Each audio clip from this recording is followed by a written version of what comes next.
AI chip தயாரிப்பு நிறுவனமான NVIDIAவின் சந்தை மதிப்பு உலகையே திரும்பி பார்க்க வைத்தது. உலகில் எந்த நிறுவனமும் எட்டியிராத $5 டிரில்லியன் சந்தை மதிப்பை தாண்டியது அமெரிக்க நிறுவனமான NVIDIA. இது இந்தியாவின் ஒட்டுமொத்த பொருளாதார மதிப்பை விடவும் அதிகம். உலக நாடுகள் AI நோக்கி மிக வேகமாக மாறி வரும் நிலையில் NVIDIAவின் சிப்புகளுக்கான தேவை மிக பெரும் அளவில் அதிகரித்துள்ளது. இந்திய பங்குச்சந்தையில் பொது பங்கு வெளியீடு புதிய உச்சம் கண்டது. $20 பில்லியன் மேல் நிறுவனங்கள் IPO மூலம் நிதி திரட்டின. SME உட்பட 350க்கும் மேற்பட்ட நிறுவனங்கள் 2025 IPO வெளியிட்டன.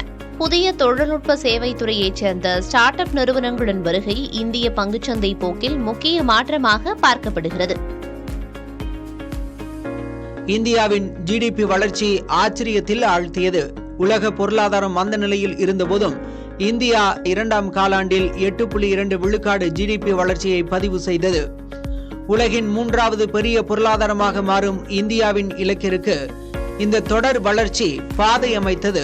அதேபோல இந்திய அளவில் தமிழ்நாடு 16 விழுக்காடு பொருளாதார வளர்ச்சியை பதிவு செய்து முதலாவதாக வந்து கவனம் ஈர்த்தது. அமெரிக்கர்களுக்கு வேலை வாய்ப்பை உறுதி செய்ய H-1B விசா கட்டணத்தை அதிரடியாக $1 லட்சம் ட்ரம்ப் உயர்த்தினார். அமெரிக்காவுக்கு H-1B விசாவில் இந்தியர்கள் அதிகம் வேலை பெற்று வந்த நிலையில் ட்ரம்பின் அறிவிப்பு இந்திய IT துறை ஊழியர்களுக்கு பெரும் அதிர்ச்சி அளித்தது. இந்தியாவின் AI துறையில் முக்கியமான ஆண்டு இது. கூகுள், மைக்ரோசாப்ட் மற்றும் அமேசான் போன்ற தொழில்நுட்ப ஜாம்பவான்கள் இந்தியாவில் $6 லட்சம் கோடி முதலீட்டை அறிவித்தன. இது இந்தியாவில் AI பாய்ச்சலுக்கான அடித்தளமாக பார்க்கப்படுகிறது. டாலருக்கு நிகரான இந்திய ரூபாயின் மதிப்பு வரலாறு காணாத வீழ்ச்சியை சந்தித்தது. அமெரிக்காவின் கடுமையான வரி விதிப்புகள் மற்றும் அந்நிய முதலீட்டாளர்கள் இந்திய பங்குச்சந்தையிலிருந்து வெளியேறியதால் ரூபாய் மதிப்பு 91ஆக வீழ்ச்சியடைந்தது. இதன் காரணமாக கச்சா எண்ணெய், சமையல் எண்ணெய், மின்னணு பொருட்கள் உட்பட இந்திய இறக்குமதி பொருட்களின் விலைவாசி உயரும் அபாயம் உருவானது. GST தொடர்பாக மத்திய அரசு மிக முக்கியமான மாற்றங்களை மேற்கொண்டது. சிக்கலான 4 அடுக்குகளுக்கு பதிலாக 5 விழுக்காடு மற்றும் 18 விழுக்காடு என வரி விகிதங்கள் சுருக்கப்பட்டன.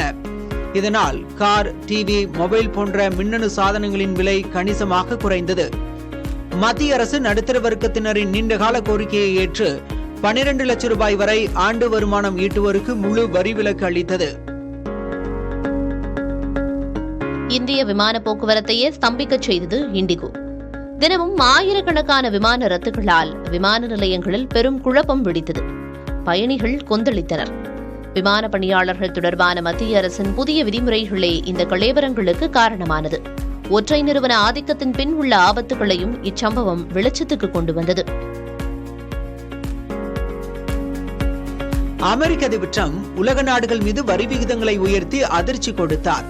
அமெரிக்க பொருட்களுக்கு அதிகம் வரி விதிக்கும் நாடுகள் மீது பதில் வரி விதிப்பதாக கூறிய ட்ரம்ப் இந்தியா மீதான வரியை 50 விழுக்காடு உயர்த்தினார். இந்திய பொருட்களை அதிகம் வாங்கும் நாடாக அமெரிக்கா உள்ள நிலையில் ட்ரம்பின் வரி விதிப்பு இந்திய ஏற்றுமதி துறைக்கு மிக பெரும் நெருக்கடியை ஏற்படுத்தியது. சர்வதேச அரசியல், பொருளாதார பதற்றங்களால் தங்கம் விலை வரலாறு காணாத உச்சத்தை தொட்டது. ஒரு சவரன் $1 லட்சம் தாண்டியது. தங்கத்துக்கு போட்டியாக வெள்ளி விலையும் புதிய உச்சம் தொட்டது. இவ்வாண்டு மட்டும் தங்கம் 75 விழுக்காடும் வெள்ளி 130 விழுக்காடும் ஏற்றம் கண்டு அதிரச் செய்தன.